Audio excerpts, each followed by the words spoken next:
जय श्री राम, नमस्कार। आज का ब्लॉग कुछ हटके, और हटके इसलिए कि महिलाओं के ऊपर है।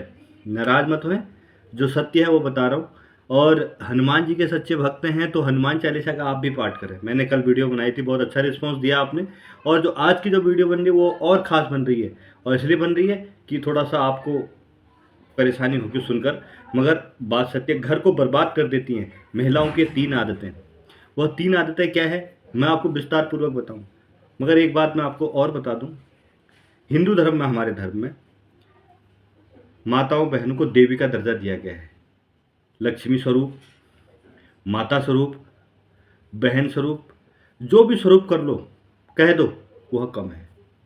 तो कुछ ऐसे स्वरूप हैं जिसे हमें बचा के रखना है, नहीं तो हमारा घर कंगाल हो जाएगा, हम बर्बाद हो जाएंगे, आप अपने घर को बर्बाद कर देंगे। आप ऐसा कार्य करते हैं तो घर में बर्बादी के लक्षण शुरू हो जाएंगे, तहस नहस हो जाएगा। लक्ष्मी माँ तो दूर, घर में भूतों और राक्षसों का डेरा शुरू हो जाएगा।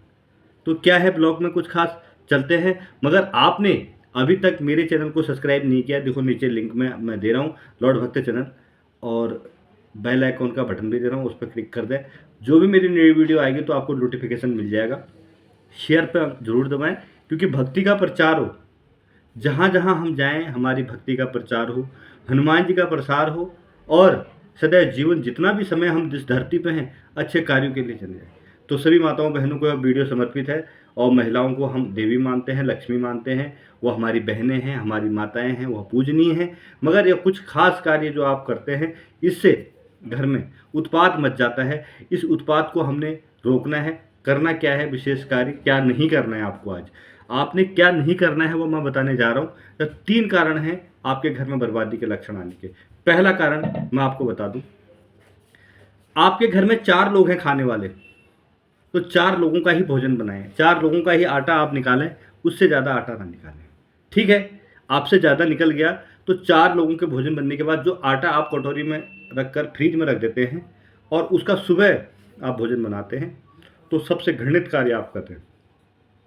क्या आप जानते हैं, जो गीला हुआ आटा आप फ्रिज में रख रहे हैं तो उसमें भूतों का डेरा हो जाता है, उसमें भूत विराजमान हो जाते हैं, आपके घर में भूत आने शुरू हो जाएंगे। तो कभी भी आप गुदा हुआ आटा फ्रिज में ना रखें या उसकी रोटी सुबह न बनाएं। जो वह रोटी बनेगी वह भी भूतों का अंश का रोटी होगी, जो आप खाओगे, जो आपके बच्चे खाएंगे। तो विशेष रूप से ध्यान रखें, आप ऐसा करते हैं, लगातार ऐसा करता होता जा रहा है, करते जा रहे हैं, तो यह आपके लिए बर्बादी के लक्षण शुरू हो जाएंगे। कभी भी घर में गुदा हुआ आटा रोटी बच जाती हो तो उसको बचाना नहीं चाहिए। उसको आप रोटी बनाकर गाय को खिला दें, अन्यथा सुबह है वह आटा बिल्कुल भी यूज में न लाएं। और गुदा हुआ आटा मरे हुए आदमी के बराबर होता है। आप समझ लो आपके घर में मृत आदमी है और आपके घर में भूत विराजमान है।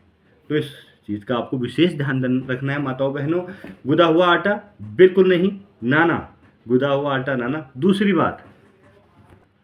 दूसरी बात, ज़्यादातर महिलाएं घर पर पहले उठकर झाड़ू लगाती है, तो कभी कभार ऐसा होता है कि झाड़ू पर उनका पाँव लग जाता है। पाँव लग गया तो कभी विशेष तौर पर ध्यान रखें, महिलाओं को कभी भी, स्त्रियों को कभी भी झाड़ू पर पाँव नहीं मारना चाहिए। और आप झाड़ू पर पाँव मारते हैं तो आपके जीवन के जो धन के दरवाजे हैं, धन धान्य के दरवाजे हैं, लक्ष्मी माता के घर में आगमन का दरवाज़ा है, वह बंद हो जाएगा। कभी भी घर में पैसा नहीं आएगा। तो आप जब भी आपसे झाड़ू पर पाँव लगे तो गलती मानकर हाथ जोड़कर लक्ष्मी माता को माफ़ी मांगें कि मेरे से गलती हो गई। और विशेष बात, सायंकाल के बाद महिलाएं कभी भी घर में झाड़ू नहीं लगाएं, और घर में झाड़ू लगाते हैं तो घर के अंदर ही रखें। घर के बाहर आपकी झाड़ू जाती है तो समझ लो घर की लक्ष्मी, माँ लक्ष्मी, जो आपके घर में धन है, वो सब बर्बादी के लक्षण शुरू हो जाएंगे। सूर्यास्त के बाद आपको झाड़ू कभी भी नहीं लगानी चाहिए। और ख़ासकर माताओं बहनों, आपको तो बिल्कुल भी झाड़ू घर पर नहीं लगाना चाहिए। इससे घर की माँ लक्ष्मी नाराज़ होती है और जो घर में धन, पैसा, आपके जेवरात हैं वो समाप्त होने शुरू हो जाते हैं। लक्ष्मी माता नाराज़ होती है। तो ध्यान रखें, घर पर झाड़ू दिन में सुबह, सायंकाल के बाद झाड़ू ना भाई ना, बिल्कुल ना। क्योंकि आप ही गृहिणी हैं, आप ही लक्ष्मी हैं, आप ही सब कुछ हैं। तो आप ही ऐसा करेंगे तो घर को कौन संभालेगा। तो ये 2 उपाय मैंने आपको बताएं। तीसरा उपाय मैं आपको फिर बताने, तीसरा उपाय, कई महिलाएं दूसरी महिला के घर पर चले जाते हैं, बहनें एक दूसरे के घर पर जाती हैं, दहलीज पर भोजन करती हैं। जो घर का मुख्य दरवाज़ा है, वहाँ पर भोजन आपको बिल्कुल भी नहीं करना चाहिए। किसी के महिला के घर पर आप घर पर भोजन करते हैं, सबसे बड़ा कुकृत्य माना गया है। ऐसा करने से घर में राहु की कुदृष्टि पड़ती है और घर में नुकसान होने शुरू हो जाते हैं, परिवार में संकट आने शुरू हो जाते हैं, धन की कमी शुरू हो जाती है कभी भी किसी की दहलीज पर। और दूसरी बात, इसी में ही किसी समय दहलीज पर अपने बालों को मत झाड़ें, बिल्कुल भी बालों को झाड़ें नहीं। श्रृंगार आपको अपनी दहलीज पर, किसी के दहलीज पर नहीं करना है। चाहे आप कहीं किसी घर पर गए हो या घर के अंदर, आपको अपने बाल झाड़ने चाहिए और अपने घर के अंदर ही श्रृंगार करना चाहिए। घर की दहलीज पर आप यह कार्य करते हैं तो कभी भी लक्ष्मी माँ आपके घर पर नहीं आएंगी। घर में राहु की कुदृष्टि पड़ेगी, शनिदेव की कुदृष्टि पड़ेगी। तो आप महिलाओं को इस बात का विशेष तौर पर ध्यान रखें, घर पे जब भी आप श्रृंगार करते हैं या कोई अन्य कार्य कर रहे हैं, बाल झाड़ रहे हैं या बाल बना रहे हैं या कोई भी कार्य कर रहे हैं, तो घर की जो दरवाज़ा है, दहलीज है, वहाँ पर बैठकर कभी भी ना करें, ना ही किसी को करने दें। और घर के अंदर यह कार्य आपका बहुत ही शोभनीय होगा। आप घर की दहलीज पर करते हैं, घर के बर्बादी के लक्षण वहीं से शुरू हो जाते हैं। तो यह 3 कारण हैं आपके बर्बादी के, मगर आप बर्बादी तो करना नहीं चाहेंगी क्योंकि आप एक माँ हैं, एक बहन हैं, एक स्त्री हैं, एक समाज सेविका हैं और जो अच्छे कार्य करती हैं वह देवी माँ है, माँ लक्ष्मी है। और आप माँ लक्ष्मी स्वरूपा हैं, तो आपको कुछ बोलने का तो है नहीं। मैंने जो था वह आपको बता दिया, क्योंकि सनातन धर्म में हर बात का, हर एक कृत्य का सही तरीके से हमने जो है पालन करना है।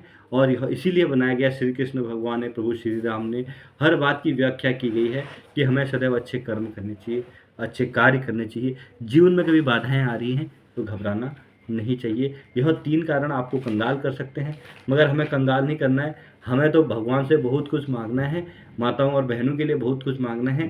माताएं बहनें खुश रहें।